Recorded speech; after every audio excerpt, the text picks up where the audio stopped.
Hello students, 12th bio की class में आपका फिर से स्वागत है। जैसा कि लास्ट वीडियो में हम डबल फर्टिलाइजेशन और ट्रिपल फ्यूजन जैसी घटनाओं के बारे में जो केवल और केवल एंजियोस्पर्म प्लांट्स में ही होती है उनके बारे में हमने जानकारी ली। डबल फर्टिलाइजेशन जिसमें दो मेल गेमेट हैं, उनका डिफरेंट टाइप के न्यूक्लियस से फ्यूजन होता है।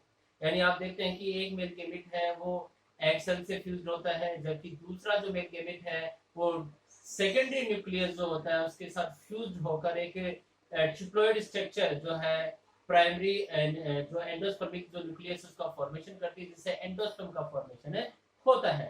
जो डेवलपिंग जो एम्ब्रियो है उसको न्यूट्रिशन प्रोवाइड कराने का काम कराता है। तो कहने का मतलब अपना जो आज का जो टॉपिक आता है वो आता है एंडोस्पर्म।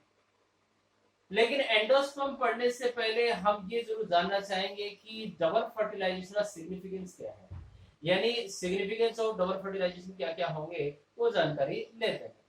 तो सबसे फर्स्ट ऑफ ऑल तो आपको पता ही है कि डबल फर्टिलाइजेशन के दौरान एक मेल गेमेट दूसरे एग सेल से जो फ्यूज होगा तो जाइगोट का फॉर्मेशन होगा, और यही जाइगोट जो है आगे चलकर एम्ब्रियो का फॉर्मेशन करता है। तो यानी जो दो डिफरेंट जो कैरेक्टर आएंगे जिससे वेरिएशंस आएंगी तो डबल फर्टिलाइजेशन के दौरान आएंगी।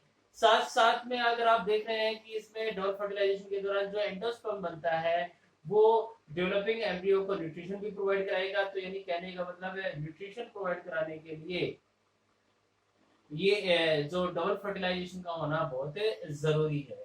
तो कहने का मतलब अगर देखें तो डबल फर्टिलाइजेशन के कारण ही सीड्स में जो गेमेट फ्यूजन है, जो साथ साथ में जो न्यूट्रिशन है, उन दोनों की दोनों एक्टिविटी होने के लिए ये डबल फर्टिलाइजेशन का होना बहुत जरूरी है।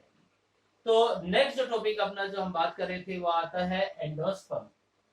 एंडोस्पर्म जो है आपने देखा कि हमने अभी बात भी की है कि आफ्टर डबल फर्टिलाइजेशन हमने देखा कि एक जो मेल गेमेट है वो सेकेंडरी न्यूक्लियस जो कि डिप्लॉयड होता है उससे फ्यूज होकर एक ट्रिप्लोइड स्ट्रक्चर जो बनाता है जिसे हम प्राइमरी एंडोस्पर्मिक न्यूक्लियस कहते हैं, जो बाद में एंडोस्पर्म का फॉर्मेशन कर लेता है। ये एक्टिविटी जो होती है वो एंजियोस्पर्म में होती है, जबकि जिम्नोस्पर्म में जो होती है ये फर्टिलाइजेशन से पहले ही हो जाती है। और एक बात और है इसमें कि जिम्नोस्पर्म में जितने भी एंडोस्पर्म होते हैं वो सारे के सारे हैप्लॉइड होते हैं।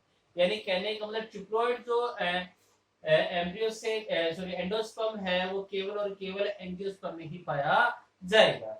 अब जब बात आती है आगे की इसके टाइप्स ऑफ एंडोस्पर्म, यानी भिन्न भिन्न प्रकार की जो फैमिलीज होती है उनमें अलग अलग प्रकार के एंडोस्पर्म आपको देखने को मिलेंगे। तो नंबर फर्स्ट जो आता है इसमें, या ये कहूंगी मैं आपको बता दूं कि ये तीन प्रकार के होते हैं, जिसमें जो फर्स्ट टाइप का जो आता है वो आता है न्यूक्लियर एंडोस्पर्म।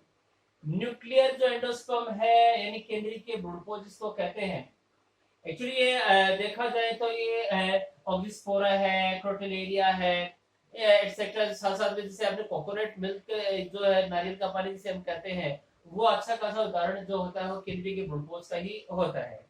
एक्चुअली इसमें क्या होता है कि जब इस एंडोस्पर्म का फॉर्मेशन होता है तो प्राइमरी जो एंडोस्पर्मिक न्यूक्लियस होता है उसमें लगातार फ्री डिवीजन होते हैं, जिसके कारण बहुत सारे न्यूक्लियस का फॉर्मेशन होगा। और जब ये न्यूक्लियस का फॉर्मेशन होगा तो ये जो आप देख रहे हैं कि इसकी जो पेरिफेरल जोन जो होती है या भित्तीय भाग में सारे सारे व्यवस्थित होते जाते हैं। लेकिन विभाजन के दौरान इनमें भित्ति का निर्माण साथ नहीं होता, यानी केवल केंद्रक का निर्माण होगा, उनमें भित्ति का निर्माण नहीं होगा। तो यानी कहने का मतलब तो इसीलिए इनको क्या जो न्यूक्लियर कहा जाता है। आई मीन आप समझ रहे होंगे कि इसमें केंद्रक का लगातार केंद्रक का विभाजन से कई केंद्रकों का निर्माण होगा, लेकिन भित्ति का निर्माण नहीं होगा।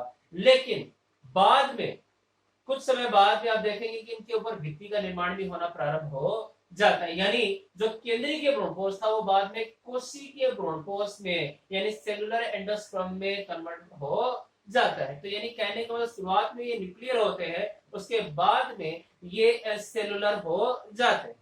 तो ये था आपका केंद्रीय भ्रूणपोष, यानी इसमें लगातार डिवीजन हुआ।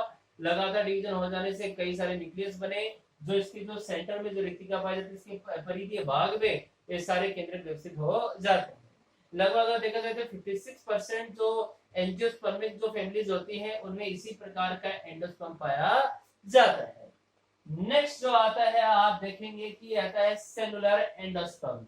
सेलुलर एंडोस्पर्म एक कोशिकीय भ्रूणपोष। एक्चुअली इसमें क्या है कि इसमें जो प्राइमरी एंडोस्पर्मिक न्यूक्लियस होता है उसमें विभाजन जब होगा तो केंद्रक के निर्माण के साथ साथ भित्ति का निर्माण भी प्रारंभ हो जाता है, साथ साथ यानी विभाजन के साथ साथ में भित्ति का निर्माण भी होता रहेगा।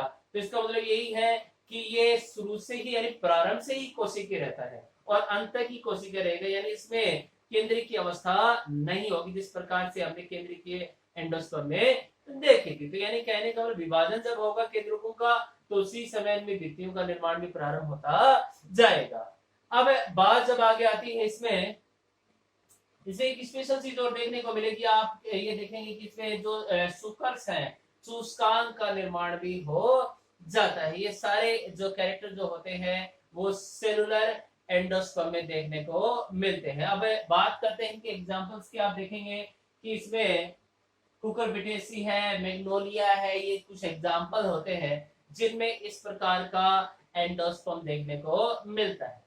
अब बात करते हैं हम हेलोबियल। हेलोबियल जो होता है ये मोनोकोट जो हेलोबियल जो गण है उसके सदस्यों में देखने को मिलेगा। इसमें आप देखेंगे कि शुरुआती तौर पे जो है प्राइमरी एंडोस्पर्मिक न्यूक्लियस में डिवीजन होगा तो इसमें दो कोशिकाएं बनती है, एक छोटी और एक है बड़ी। छोटी कोशिका जो होती है वो निवाहक चिलिजा की ओर होती है और बड़ी वाली जो होती है वो बीजांड वाले माइक्रोपाइल की ओर होती है। जो कोशिके भाग या जो चेंबर आप देखेंगे निवाहक की ओर होता है उसमें जब विभाजन होगा तो सारे के सारे केंद्रीय की अवस्था यानी जो निभागी ओर यानी चिलिजल जो भाग होता है उसमें जो एंडोस्पर्म होगा वो केंद्रीय के प्रकार का होगा, यानी इसमें केंद्रकों के ऊपर किसी प्रकार की भित्ति नहीं होगी। जबकि बीजांड द्वार की ओर जो है केंद्रकों के ऊपर साथ साथ में भित्ति का निर्माण भी होता जाएगा। यानी बीजांड द्वार की ओर जो चेंबर है जो कोष्ठ होता है वो कोशिकीय भ्रूणपोष प्रकार का होता है, यानी जो निवाहक की ओर होता है वो होता है इसमें कोशिकीय प्रकार का, यानी मिश्रित प्रकार का हो गया यहाँ पर। यानी केंद्रीय और कोशिकीय दोनों प्रकार का भ्रूणपोष यहाँ पर देखने को मिलेगा। यानी न्यूक्लियर और जो और सेलुलर दोनों प्रकार का एंडोस्पर्म इसमें मिलेगा। इसे हम मिक्स टाइप एंडोस्पर्म भी कह सकते हैं या जिसे हम दूसरा जो इसका जो सबसे ज्यादा नाम लिया जाता है वो हेलोबियल, इसको एंडोस्पर्म भी कहा जाता है। अब बात आती है कि इंपॉर्टेंस क्या है, इसकी सिग्निफिकेंस क्या है एंडोस्पर्म की। तो सीधी सी बात है कि भाई जो अगर ये ना हो तो जो डेवलपिंग एम्ब्रियोज को न्यूट्रिशन नहीं मिलेगा और वो डेवलप नहीं हो पाएगा। यानी न्यूट्रिशन के लिए क्योंकि इसमें आप देखिए सुक्रोज कार्बोहाइड्रेट वगैरह जितने भी कंपोनेंट जो चाहिए होते हैं डेवलपिंग एम्ब्रियो को वो सारे के सारे इसमें मौजूद रहते हैं। तो कहने का मतलब एम्ब्रियो के डेवलपमेंट के लिए एंडोस्पर्म का होना बहुत जरूरी है। तो ये था हमारा जो टाइप्स ऑफ एंडोस्पर्म, यानी हमने देखा कि तीन प्रकार के हैं, केंद्रीय, कोशिकीय और हेलोबियल प्रकार के एंडोस्पर्म होते हैं। Thank you.